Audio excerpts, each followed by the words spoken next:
Бисмиллах, альхамдулиллах, вассалату вассаляму аля расулиллах. Уроки поминания Аллаха. И мы с вами разбираем правила и этикет обращения к Аллаху. И последняя наша лекция, это мы с вами говорили о том, как сподвижники пророка, саллаллаху алейхи вассалям, как они хватались за те формы дуа, за те слова, с которыми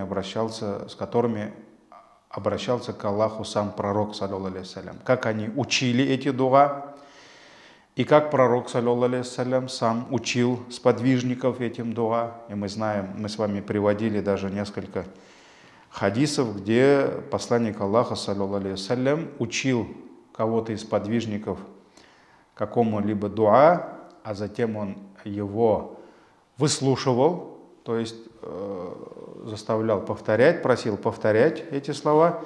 И когда сподвижник перепутал, даже элементарные слова, казалось бы, здесь никаких проблем нет, вместо набия, как пророк саллаллаху алейхи вассалям учил, он сказал расуль, ваби расули каллади. Пророк саллаллаху алейхи вассалям его остановил и исправил. Он сказал наби, а не расуль. То есть он учил сподвижников дуа так, как учил сурам из Корана. Потому что в любой суре, если мы какое-то слово заменяем другим, все, мы останавливаем и заставляем его повторять, исправлять это. Поэтому это очень важно в Коране. И вот пророк саллаллаху алейхи вассалям так учил сподвижников дуа, и мы знаем, как сподвижники исправляли друг друга, когда слышали, что как сподвижники, другие сподвижники, их дети, может быть, где-то заменяли какие-то слова или добавляли от себя. То есть вот это показывает нам важность заучивания именно тех дуа и зикров, которые использовал пророк саллаллаху алейхи вассалям, и именно в такой форме, в которой он это говорил. Вот это указывает на важность сохранения этого аманата. А сегодня, иншаллах, поговорим об одном из тоже правил, адаб, этикет дуа, это ихфауд дуа, то есть скрытие, утаивание дуа, когда мусульманин, обращаясь к Аллаху, чувствуя его близость к нему, то есть его заботу, его силу, его помощь, его милость, он понижает свой голос. И вот это является одним из правил дуа. Мы с вами несколько раз приводили аят, сурат Аль-А'раф, ограды, 55-й аят, где Всевышний говорит: «Уд'у раббакум тадарруан ва хуфья». Взывайте к вашему Господу, к Аллаху, тадарруан, то есть смиренно, ва хуфья, и тайно. Аллах повелел нам обращаться к Нему, будучи в смиренности и тайно, хуфья. И в завершение аята сказал: «Иннаху ла юхиббуль му'тадин». Воистину Аллах не любит тех, которые приступают Его границы. То есть Аллах не любит преступников. Вот здесь Всевышний запретил нам и призвал нас остерегаться преступлений Его границ. И именно в дуа, то есть мы не должны переступать границы, мы должны делать дуа так, как Он нас учил, обращаться только к Нему. Мы не можем обращаться с нашими мольбами кому-то помимо Аллаха, потому что только Аллах способен слышать, принять наши дуа. И мы должны понимать, что каждый, кто переступает границы в дуа, то эти дуа Аллах не будет любить, не будет ими доволен и не будет их принимать. И также этот аят содержит в себе великий этикет, правила адаб дуа, великий адаб дуа. Это ихфау дуа ва исраруху. То есть это скрытие дуа и утаивание дуа. То есть исрар — это когда мы оставляем это в секрете. Ва адамуль джахр. И мы должны остерегаться повышения голоса во время дуа. И как Всевышний сказал в суратуль А'раф, тоже сура ограды, 205 аят. «Вадкур раббака фи нафсика». Аллах сказал: поминай своего Господа фи нафсика, про себя. Поминай своего Господа про себя.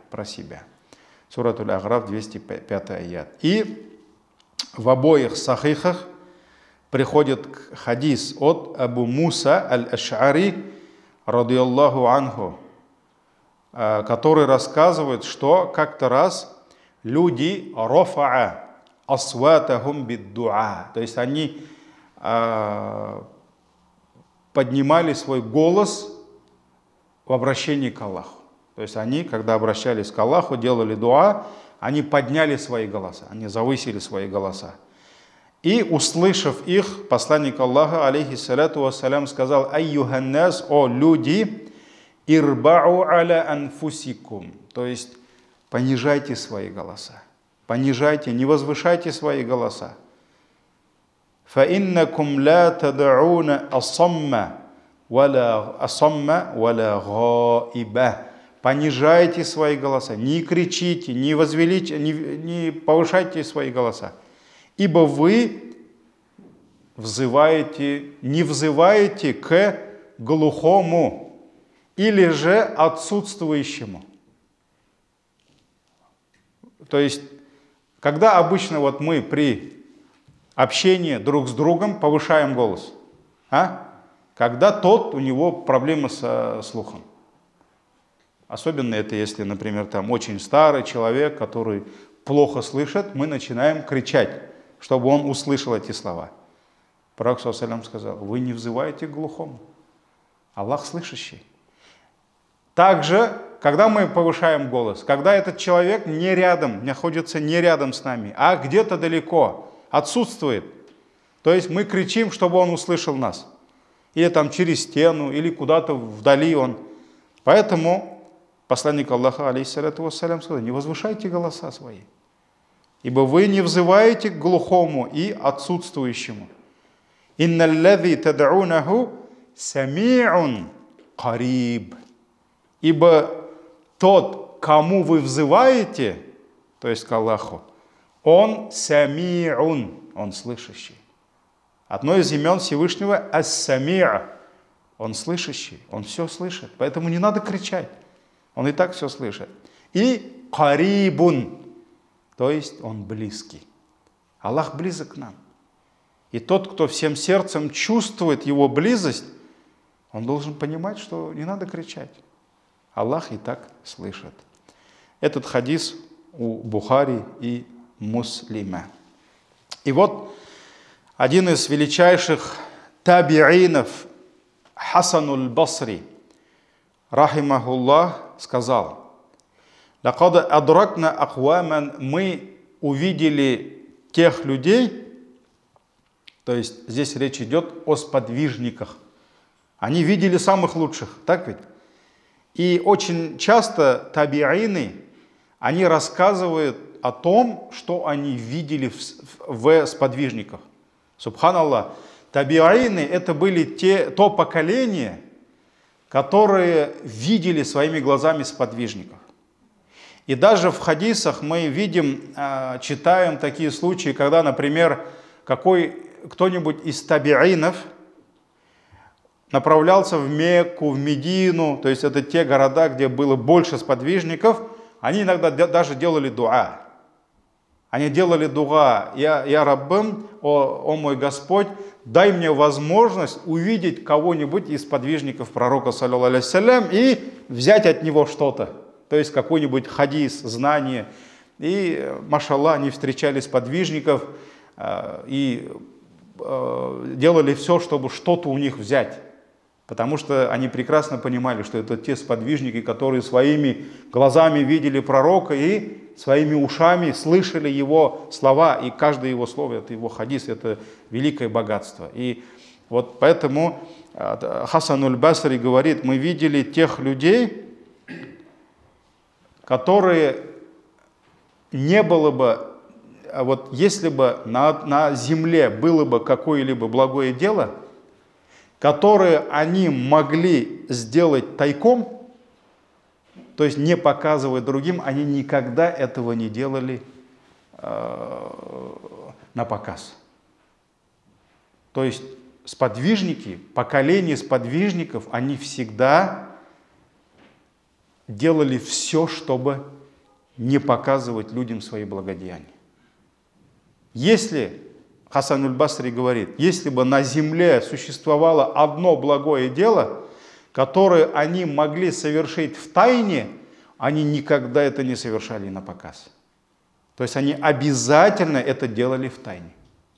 Обязательно. Вот это то, что отличает первое поколение мусульман от нас.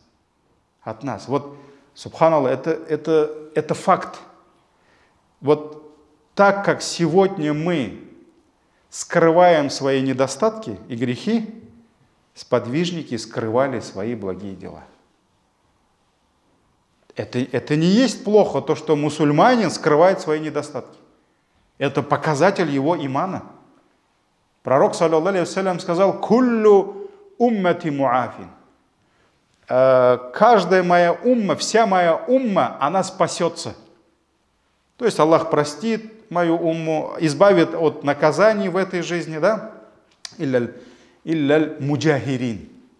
Кроме тех, которые выявляют, показывают свои грехи.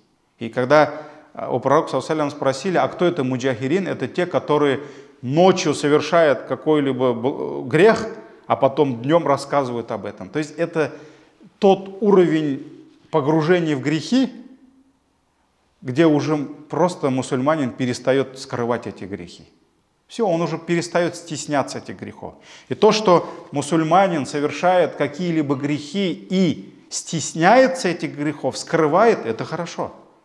Плохо то, что он грешит, но хорошо, что этот грешник, он стесняется своих грехов. И, как абиляр говорят бабушки, в нем есть надежда, эмидбар. Да? Но когда уже человек перестает стесняться своих грехов, стыдиться и начинает рассказывать, так я ночью там зина сделал, а я вчера там литр выпил, да, а я там у того-то украл, это взял, того забрал, да, все, это уже конец. Значит, скоро наказание Аллаха придет на них. Потому что, значит, этих грехов не стесняется и он, и тот, кому он рассказывает. Так ведь? Потому что если бы его собеседник сказал бы: «Иттакилля, брат, ты что, бессовестный? Ты что мне рассказываешь? Побойся Аллаха, больше никогда мне об этом не говори». Он бы не говорил бы. Но раз он сам говорит об этом, его слушают другие, значит, все, приехала умма. Умма приехала, скоро придет наказание Аллаха. Поэтому это еще хорошо, что если мусульмане будут стыдиться своих грехов. Но если нас, вот таких мусульман, сравнить с первым поколением, они, так же, как мы с вами стесняемся своих грехов, они стесняли своих благодеяний. Им было совестно показывать, рассказывать о своих благодеяниях людям, тогда как они это делали только ради Него, только ради Аллаха. То есть каждое дело это был секрет между ним и между Аллахом. Поэтому вот, машаллах, вот Хасан аль-Басри говорит, это были такие поколения. Когда у него была возможность это сделать одному в тайне, он никогда этого не делал на показ. Если он мог совершить какой-либо намаз, тахаджуд, духа один, он никогда это не делал на показ. Он это скрывал. Если он где-то имел возможность, бисмилля, пожертвовать на пути Аллаха, закат, садака, кому-то помочь, кому-то сделать доброе дело, если у него была возможность сделать это в тайне, он никогда этого не делал на показ. Любое благодеяние. Может быть, кому-то помочь, какой-то бабушке, какому-то дедушке, да? Там, вдовам, сиротам. Они всегда смотрели. Есть возможность сделать это скрытно. Они скрывали это. Они делали это только... Они знали, что его Аллах видит, и этого ему что? Этого ему достаточно. Все, ему больше не надо, чтобы кто-то это видел. И поэтому, субханаллах, из праведных предшественников мы видим таких, которые всю жизнь совершали какие-то благодеяния, и даже их самые близкие родные не знали об этом. Это удивительно. Удивительно, как один из праведников, праведных предшественников, сподвижник или табиин, сейчас не помню, про него читал, он всю жизнь постился и скрывал свои посты. Ну, речь идет о дополнительных, потому что фарс, пост не скроешь. Всем это фарс, они все постились, да? И он как делал? Он утром рано вставал и завтракал. Якобы, но это был сухор. В обед он до намаза или после намаза приходил домой, и якобы он куда-то спешил, у него не было возможности дома пообедать, он брал еду с собой. А сейчас можно просто, жена пусть думает, что мы в кафе кушаем, да? Сейчас даже не надо домой приходить. Он это раздавал факирам. То есть в обед он приходил, забирал еду с собой, но он это не кушал, он отдавал кому-то. А вечером он приходил на ифтар. И вот так годами, десятилетиями он постился, а даже самые близкие даже не знали. Это не то, что у нас. Муж сегодня постится, там всех строит.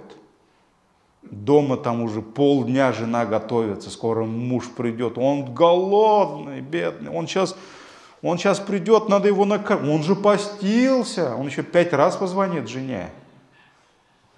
Вы знаете себя, нет? А? Там он все, после обеда у него там никакой, он же не ел целый день. Кофе не пил целый день. Там уже все. Вот меня спрашивает у одного руководителя, заместитель спрашивает, когда, говорит, ураза закончится? А он сам русский, не мусульманин. Я говорю, а зачем вам? Шеф, говорит, уже месяц голодный, говорит, всех строит. Вот мы когда что-то делаем благое, да, все должны об этом услышать, все должны это увидеть. Но сподвижники скрывали. Это было их качество. Они скрывали, потому что им было достаточно того, что Аллах это знает. И это сегодня, дорогие, почему я прямо застрял в этом, да, почувствовали? Это очень важно сегодня. Сегодня мы живем в таком мире, когда твое благодеяние, у тебя есть прекрасная возможность рассказать, увидеть, показать твое благодеяние не только жене, чтобы там перед ней там красоваться, да, я вот такой. Ты можешь всему миру рассказать, показать и столько лайков набрать, столько похвалы в свой адрес услышать. Машаллах, брат, сестра, ты такой. Баракаллаху фик. Аллах пусть тебе баракат, да, машаллах, таких сейчас так мало, там, в комментариях там, а он так сидит, балдеет, прямо там лайки. Вместо наград. Там, наверное, ангелы уже не пишут.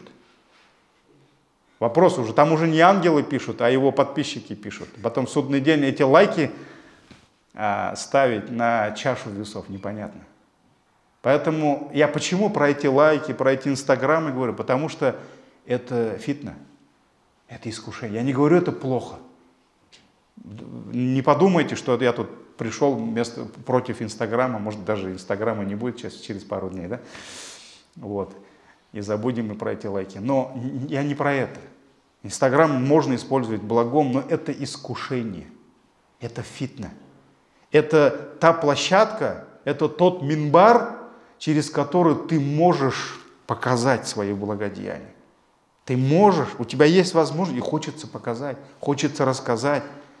И некоторые благотворители, меценаты, да, я вот смотрю иногда, мне братья отправляют там, смотришь, мне кажется, что некоторые меценаты, там, благотворители, они уже на работу ездят с оператором. Не только с водителем, этот водитель, он уже оператор, он везде его снимает, как он улыбается, как там с одним, там, с бабушкой, он там поздоровался, там там обнял какого-то дедушку, да, все, там уже кадры, красивые кадры, все в Инстаграм, лайки. Ну, понимаете, это искушение, это фитна. Таких искушений, может быть, во время праведных предшественников даже не было. Они могли кому рассказать? Кому-то там по соседству этому, а сегодня весь мир может узнать. У тебя там 50 тысяч подписчиков, у кого-то 100 тысяч, у кого-то миллион подписчиков, да, может быть. Поэтому это искушение. И вот они утаивали, скрывали свои благодеяния. Вот два правила, да, то есть они скрывали свои благодеяния так же, как мы с вами скрываем свои грехи. Это первое, запомните. Второе, если у них была возможность совершить какое-либо благодеяние в тайне, они никогда это не совершали на показ. Но единственное исключение, и здесь, конечно, шайтан может обмануть нас, любого обмануть. Иногда нужно показать какое-либо из благодеяний как пример другим. Иногда нужно показать пример. Это есть сунни пророк, саллаллаху алейхи ва саллям. Если бы не было среди пророков Абу Бакра, если бы не было Умара, если бы не было Усмана, то на кого бы равнялись даже те же, не то что табигины, те же сподвижники, которые жили наряду с ними. Вот в книгах пишут ученые, что некоторые сподвижники дома рассказывали своим детям про Абу Бакра и Умара так же, как им рассказывали суры из Корана. Потому что это были самые лучшие среди лучших. И если бы они не увидели какие-либо благодеяния, их богобоязненность, да, их знания, то как бы они узнали? Поэтому были моменты, когда нужно было закат собирать. И кто-то должен был встать, подойти к пророку и отдать. Вот, я Расулаллах, Абу Бакр принес все. Мы же узнали об этом. Хотя он скрывал свои благодеяния. Но мы же узнали, потому что мы должны были это узнать. Потому что другие должны увидеть, машаллах, Абу Бакр принес все. И пророк ﷺ спросил, а что ты оставил своей семье? Он сказал, Аллах и его посланник. Умар принес половину, да? То есть вот это же были другие моменты. Как Осман ибн Гаффан, когда нужно было снарядить войско, Осман ибн Гаффан столько золота принес, что оно вот так рассыпалось, и пророк вот так собирал своими руками и сказал, о, Осман, вот что бы ты ни делал после этого, тебе это не навредит. То есть ты все равно будешь в раю.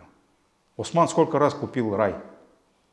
При жизни купил рай, когда колодец Рум купил. Так ведь? То есть вот некоторые дела нужно показать в этом мудрость. Но здесь нужно что? Здесь нужна богобоязненность. Здесь нужна запредельная осторожность. Потому что вот где на грань? Где на грань? Вот что-то ты показываешь ради Аллаха, чтобы другие увидели через Инстаграм твой, да? Раскрученный, может быть, да? А что-то ты скрываешь. Поэтому Аллаху а'лям, это отдельная тема, это отдельный урок, это отдельная лекция. Может быть, на хутбах про это надо рассказать. Но вот я просто сейчас вспомнил Умар ибн Абдул-Азиз. То есть Умар ибн Абдул-Азиз, он был халифом. И каждую пятницу он показывал то, что он давал. Потому что он прекрасно понимал, когда первый дает, первый вы о чем понимаете, да? Где-то он губернатор, где-то генеральный директор, где-то президент, где-то халиф. Когда первый дает, его окружение, его приближенные начинают давать. Так ведь? Потому что он же дал, давайте нам тоже надо давать. А в этом благо.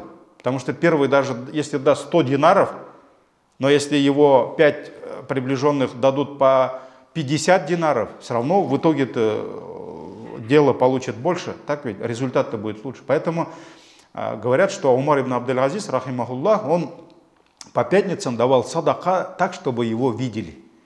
И все так смотрели на него и давали. Но в другие дни он никому не показывал. Никто не знал, сколько он дает, кому он дает, сколько дает. Вот поэтому это такая тонкая грань здесь, вот, за которую нельзя переступать. И возвращаемся к Хасану аль-Басри. То есть они никогда этого не делали на показ, когда у них была возможность сделать это в тайне. И мусульмане, كان المسلمون يجتهدون في الدعاء وما يسمع لهم صوت. И мусульмане, Хасан аль-Басри говорит, они проявляли усердие в дуа. То есть подвижники, табигины, они очень много делали дуа, وما يسمع لهم صوت. Но мы ни одного голоса, ни одного звука от них не слышали. То есть они не кричали в дуа. Здесь один кричит: Аллах, дай мне рай. Другой кричит: там, спаси меня, третий. То есть они все делали дуа, все просили. Вот представьте себе, это сподвижники, табигины, мечети полные, да? То есть это самые благословенные времена.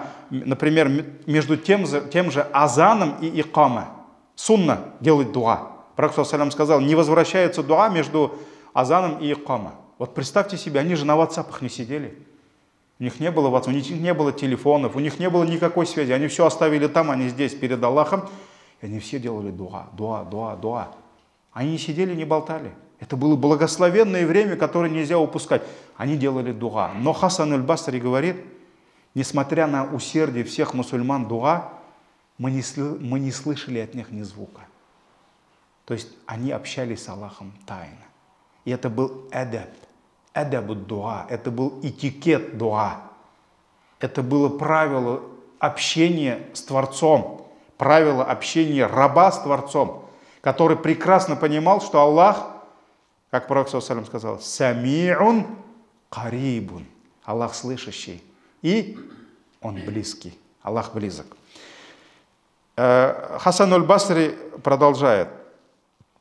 «Инкана илля хамсан бейнахум ва бейна раббихим азза ва джаль». То есть мы не слышали ни одного звука, кроме иногда просто шепота между собой и между рабом и своим Господом. Шепот.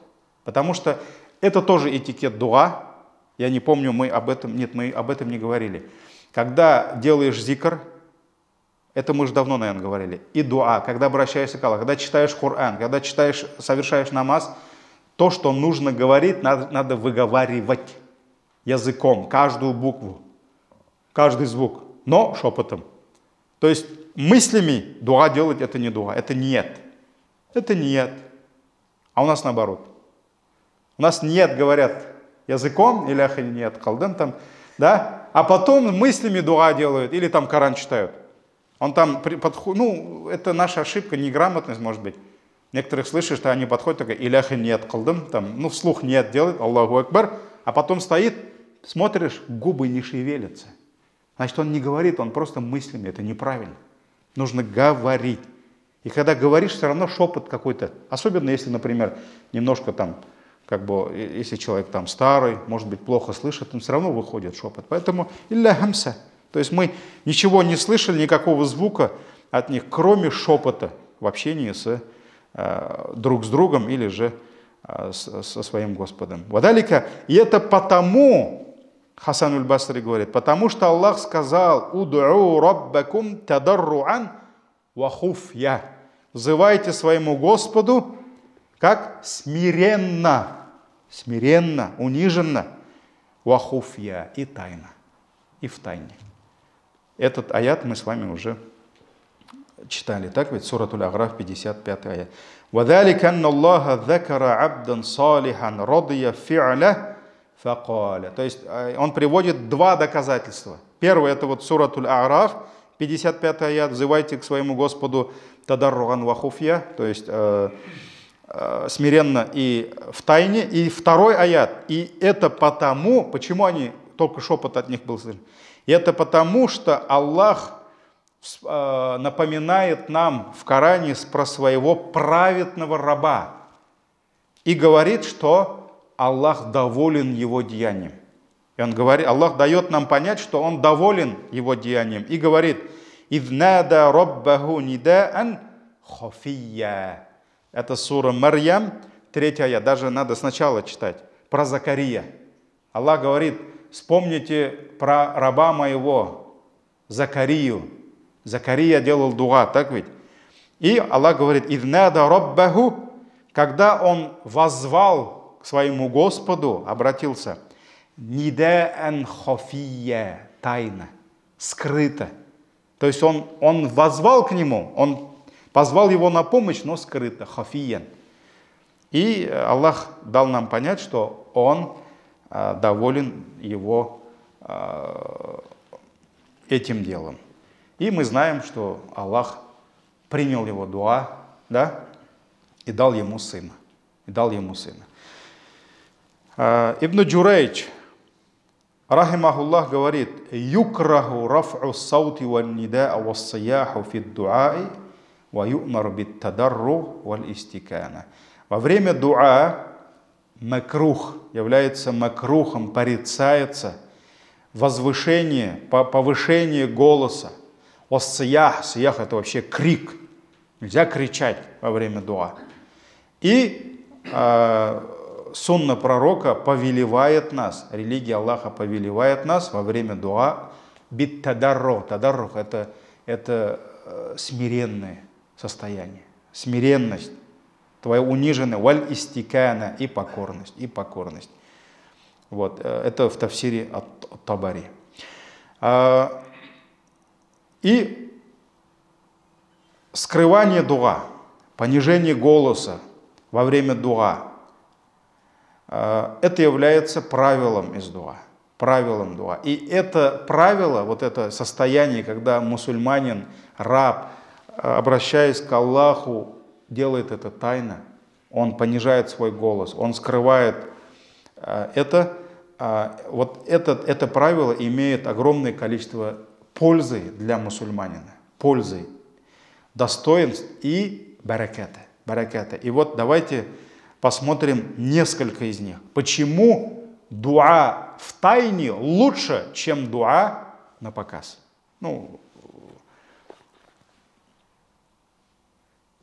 Первое. Аннаху а'заму иманан. Почему дуа лучше в тайне делать? Потому что это показывает степень имана человека и близость сердца к Аллаху.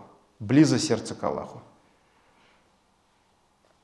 Потому что человек, который взывает к Аллаху в тайне, да, утаивает свой дуа, он знает, что Аллах слышит дуа. Он знает, что он взывает к слышащему. К слышащему. То есть его состояние имана лучше здесь. Он взывает к слышащему. И он знает, что Аллах слышит его дуа, тайные дуа про себя, так же, как и слышит его явные дуа. Так ведь? Мы, рабы, то, что кто-то из нас говорит шепотом, другой не слышит. И поэтому, когда мы говорим, мы иногда просим, чтобы его повысить голос, да? Например, вот наш хазратов, когда имамов куда-то приглашают, мы начинаем говорить, иногда там бабушка говорит: улым, а можно, говорит, погромче, да? Но это рабы. Наш слух не абсолютен, он слабый. А тот, кто взывает к Аллаху в тайне, он прекрасно понимает всем сердцем, что Аллах всеслышащий. И Аллах также слышит наши тайные дуа, так же, как слышат наши явные дуа. Поэтому это показывает степень имана и степень сердца. Также второе показывает его адаб, его этикет, его возвеличивание Аллаха. То есть тот, кто взывает к Аллаху в тайне, он знает, что Аллах слышит его. И поэтому тот, кто прекрасно понимает, что Аллах слышит его слова в тайне, он уже не будет повышать голос. Зачем? Не надо, он же его слышит. Вот это же даже мы, люди, между собой, в общении мы придерживаемся этого адаба. Это адаб. Вот мы, когда, например, на колени берем своего сына, дочь, да, и что-то хотим ему сказать, довести, мы кричим на него, нет? Мы не кричим. Почему? Потому что мы прекрасно знаем, что он и так слышит. Даже если ты шепотом ему что-то скажешь, он же на твоих коленях, его ухо возле твоего рта, он слышит. И не надо кричать. Но когда он находится где-то за дорогой, мы говорим: эй, не переходи дорогу. Да? Мы кричим, чтобы он услышал. Поэтому тот, кто прекрасно знает, что Аллах его слышит, он уже соблюдает адаб, этикет и не завышает свой голос. Не надо, Аллах и так слышит. Это же вот даже в наших общениях между собой. Ночью пришел, вечером с работы, да, лежишь с женой, смотришь на потолок, общаешься, да, советуешься, там, ну, как день прошел, ты же не кричишь на нее. А как у тебя день прошел? Это, ну, после 90, наверное, да? Там можно уж кричать, потому что она не слышит, ты не слышишь, там нормально. Главное, чтобы соседям было комфортно. Вот. А если мы слышим друг друга, мы же не кричим. Наоборот, это показывает близость. Так ведь? Это какая-то вот, ну, таинственность, вот эта, сакральность, там, так скажем, да? И вот поэтому тот, кто общается с Аллахом, если он понимает, что Аллах его слышит, он не будет кричать. Это адаб, его адаб. Вот это тоже одна из польз. Также аннаху аблаху фит тадарру валь хушу. Мольба в тайне больше показывает смиренность и покорность раба перед Аллахом. То есть суть дуа заключается в чем? В твоей смиренности, в униженности перед Аллахом. То есть даже когда мы стоим перед Аллахом, поднимаем руки, мы же вот так гордо, как будто там перед врагом с мечом не стоим, так ведь? И вот даже во время намаза мы опускаем взор, мы показываем свою слабость, потому что ты стоишь, ты слабый раб, стоишь перед Аллахом. Ему не надо показывать твою слабую силу, как ты думаешь там сильно, да? Аллах всесильный. Вот. И поэтому, когда ты говоришь в тайне, шепотом, да, это показывает твою смиренность. Это твоя смиренность, это твоя покорность перед Аллахом. И это есть душа дуа. Это душа любого вида поклонения. В основе любого поклонения лежит что? Смиренность. Покорность лежит. Поэтому это ближе к Аллаху, чем говорить слова поминания Аллаха или же дуа вслух. Поэтому от того, что твое сердце находится в униженном состоянии перед Аллахом, ты понимаешь свою слабость, ты опускаешь что? Ты понижаешь свой голос. Ты понижаешь свой голос от чувств униженности перед Аллахом, слабости перед Аллахом. Поэтому даже в жизни так. Когда какой-то слуга встанет перед там свирепым, рассерженным царем, ну, может быть, он что-то сделал, что-то там украл, да, его поймали, что-то не сделал там, и царь может его казнить там или еще, он же не будет ему кричать. Что ты сделал? Я воровал. Он будет стесняться, он будет бояться, что его голос как-то повысится, да, поэтому это твоя смиренность перед Аллахом. Да, и в Коране аят есть, я боюсь ошибки, «Вахашагатиль абсару лир-рахмани», то есть «Вахашагатиль асвату лир-рахман», и понизятся голоса перед Аллахом в судный день. То есть судный день, когда рабы предстанут перед ним, они только шепотом будут говорить, потому что это смиренность показывает, это слабость. Вот поэтому почему в тайне дуа, в тайне лучше? Потому что это проявление твоей смиренности. Это третья польза. Четвертая польза. Аннаху аблаг фил ихляс. Молитва, мольба в тайне лучше и ближе к ихласу. Ближе к ихласу, к искренности. Искренность. Что такое искренность? Когда тебе нужно довольство Аллаха, лик Аллаха и все, больше ничего. Поэтому, когда ты обращаешься к Аллаху или поминаешь его, зикр, тасбих делаешь про себя, то вот эта болезнь показухи, рия, тяжелее намного проникнуть в твое поклонение, когда ты это делаешь про себя в тайне. Потому что, все равно, когда ты просишь у Аллаха вслух, да, например, ты там говоришь что-то, зикр делал, и ты смотришь, кто-то пришел, да, ты уже начинаешь там интонацию менять, там, да, что-то там добавлять от себя, там, ты можешь даже расплакаться, потому что, ну, шайтан, он рядом, так ведь? А когда ты все делаешь в тайне, никто тебя не слышит. Никто даже не знает, что ты там сейчас делаешь. Может быть, ты там стихотворение Пушкина повторяешь, да? Просто сел. А может быть, ты восхваляешь Аллаха. Они не знают этого. Поэтому это ближе к искренности. И почему вот даже тот же пост говорят ближе к искренности? Пост. Ураза. Потому что на улице ты не можешь ходить и кричать: «Я ураза, я ураза». То есть пост – это когда ты не делаешь что-то, а когда ты наоборот оставляешь что-то. Так ведь? Ты не кушаешь, не пьешь. Вот когда ты садака даешь, это так проще показать. Так ведь? Ты вот показал всем, рассказал. А пост, ты же не можешь всем говорить: я не кушаю, я не пью. Так ведь?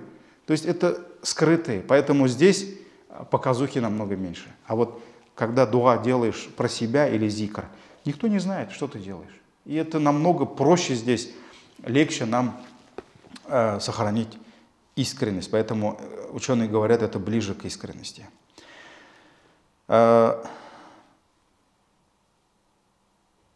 Дальше.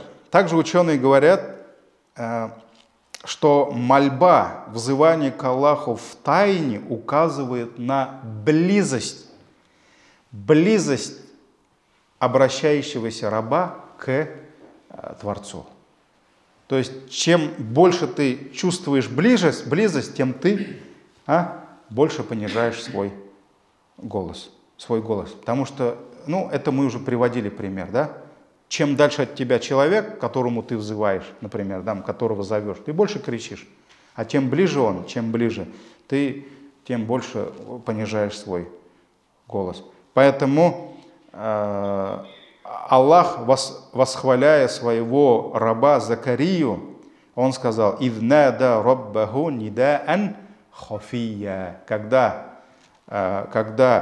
он воззвал к своему Господу нидаан хафия, то есть скрытым, тайным взыванием. Тайным. Он не говорил это вслух. Поэтому, когда твое сердце чувствует, что Аллах близок к тебе, да, то голос, он сам будет низким. Это тоже одно из польз.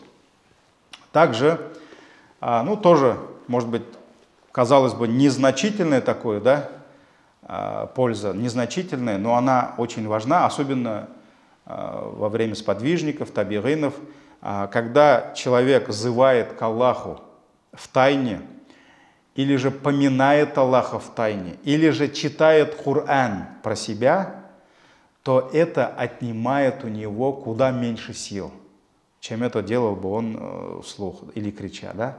Вот на самом деле, ну, кто-то скажет: а что, не проблема же зикр там. Ну, мы очень мало делаем зикра, поэтому мы не устаем, даже если вслух говорим. Мы иногда мы даже не замечаем, как мы мало взываем к Аллаху с нашими дуа. Поэтому это особенно актуально было для сподвижников, для табигинов, которые очень много делали дуа. И когда ты это делаешь про себя, у тебя не садится голос. Даже вот когда Коран мы читаем, там вслух, там, повышенным голосом, да, где-то дома, в мечети, все, через полчаса, через час у тебя там все, уже связки устают. У тебя уже все, голоса нет, ты уже весь устал. А когда ты это делаешь в тайне, ты не устаешь, это не отнимает у тебя никаких сил. Но учитывая то, что сподвижники прочитывали Коран, там, кто-то раз в неделю, кто-то раз в 3 дня, да? Или тот же Абу Ханифа, рахимахуллах, когда в Рамадан в день 2 раза Коран читал. Вы представьте себе, можно возвышенным голосом читать 2 раза, но это вот, я не знаю, это невозможно прочитать. Вот я не могу так. Я сколько пытался в день сколько-то джузов прочитать, да? Особенно во время ихтикафа, там же все оставил жену, детей, все. Ну, это трудно, это силой отнимает. Но они это делали. Поэтому то, что делали в тайне, это уже куда меньше сил у них отнимало. Поэтому мы знаем, некоторые сподвижники там в день по 8 тысяч, по 12 тысяч истигфар делали. Ну, это же отнимает силы, если ты это вслух все будешь говорить. Это же столько надо говорить, да? А тут раз в тайне. Поэтому, когда взываешь к Аллаху в тайне, шепотом, когда поминаешь Аллаха шепотом, и когда читаешь Коран про себя, это отнимает намного меньше сил, и уже ни язык, ни наши связки голосовые, да, ни наше тело, оно так не устает. Потому что ты делаешь. Это тоже польза. Особенно для тех, кто много делает зикр, много делает дуа и читает Коран. Следующая польза, тоже такая существенная польза, когда человек поминает Всевышнего Аллаха в тайне или же взывает к Нему в тайне, тут уже зикр и дуа мы немножко объединили, да? Об этом еще скажем. Но здесь вот меньше у людей возможностей, чтобы мы привлекли их внимание, чтобы они нас как-то остановили от этого, отвлекли от этого. Потому что даже то, что ты где-то будешь сидеть, поминать Аллаха, все услышат, кто-то подойдет: о, машаллах, брат, это ты что ли? Давно не виделись, салям алейкум там.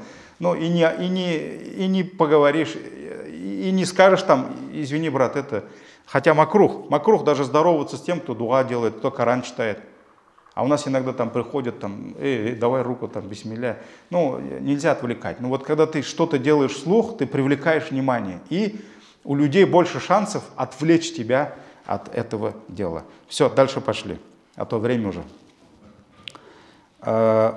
Тоже очень важный момент, но для этого нужно понять, какова ценность этого блага, ни'ма. Вот то, что человек много делает дуа, много обращается к Аллаху, то, что человек много поминает Аллаха или читает много Коран, это тауфик от Аллаха, и это милость Аллаха по отношению к этому рабу. И когда мусульманин будет взывать к Аллаху на показ, не в тайне, будет поминать его голосом и будет все время читать Коран, то вполне возможно найдутся те, которые будут завидовать ему.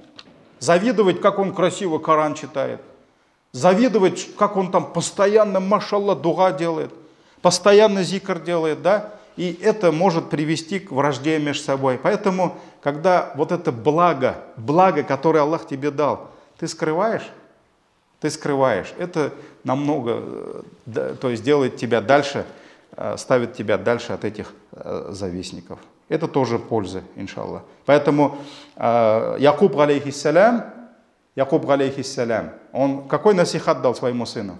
Когда тот рассказал ему про свой сон, он же сказал: «Ла таксус ру'яка аля ихватик». Не рассказывай этот сон своим братьям.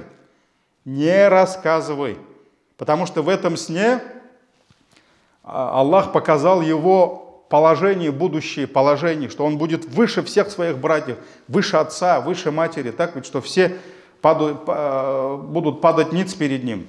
И он сказал: не рассказывай этот свой сон своим братьям, фаякиду лека кайда. Они устроят против тебя козни. Поэтому иногда не надо рассказывать, не надо показывать. Даже не всегда надо благо показывать. Есть хадис, где, некоторые, по-моему, ученые говорят, что он заиф, но, машаллах, мудрость в этом значении, да, в хадисе, что когда Аллах тебе дает какое-либо благо, иногда надо его скрывать. Не показывать. Почему? Чтобы не было зависти. Не было зависти. Поэтому. И все. В завершение приведу только 2 аята, где Аллах Всевышний ставит вместе вот именно дуа и зикр в тайне. То, что мы с вами говорили про дуа, это касается и зикра. Первый аят — это суратуль Аграф, 205 аят. «Вазкур раббака фи нафсика тадарруан ва хейфа». Аллах говорит: поминай своего Господа фи нафсика, про себя, тадарруан ва хейфа, то есть смиренно и в тайне. Смиренно и в тайне. Это суратуль Аграф, 205 аят. Вот здесь идет речь про зикр. А дальше уже идет про дуа. Суратуль Аграф, 55 аят. Оба эти аяты мы с вами приводили. «Уд'у раббакум тадарруан ва хуфья». Взывайте к вашему Господу смиренно и в тайне. «Иннаху ла юхиббуль му'тадин». Воистину, Он не любит преступников. И вот здесь смиренность и в тайне существует, а они присутствуют в обеих аятах. Так ведь? И в этом аяте про зикр, и в аяте 55 аят сурат Аль-А'раф про дуа. Поэтому смиренность в тайне, скрывание, утаивание своих слов во время айбадата, во время зикра, дуа, это есть этикет, правила дуа, и это является душой, сердцем зикра и дуа. Субханак Аллахума бихамди, ашхаду ан ла иляха илля ант, астагфирука ва атубу илейк. Саляму алейкум ва рахматуллахи ва баракатух.